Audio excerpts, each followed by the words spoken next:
Assalamualaikum warahmatullahi wabarakatuh. Hari ini saya nak ceritakan sedikit tentang pengalaman saya menghadiri program Yakin Diri oleh Encik Habib. So sewaktu program tersebut, Encik Habib dia buat satu session sound bath. So lepas buat session sound bath tu, saya rasa sangat-sangat segar. Segar yang saya tak tahu nak cakap macam mana. Masa tu saya pergi dalam keadaan saya agak stres sikit masa tu. Dan lepas habis sound bath, sesi sound bath tu, saya rasa sangat-sangat segar. Dan ketika program Yakin Diri tu, kita buat satu macam terapi meditation. So sewaktu terapi meditation tu, kita akan buat satu doa, kita minta dengan Allah.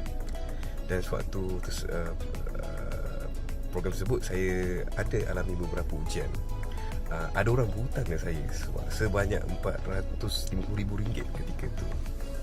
So yang ajaibnya, lepas habis session tu, malam tu tiba-tiba orang tersebut telah bank in pada saya sebanyak RM50,000.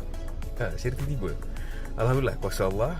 So ni sedikit banyak saya nak share pengalaman saya ketika menghadiri program Encik Habib, yang mana saya pegang sampai hari ini Allah menurut sangkaan hamba dia.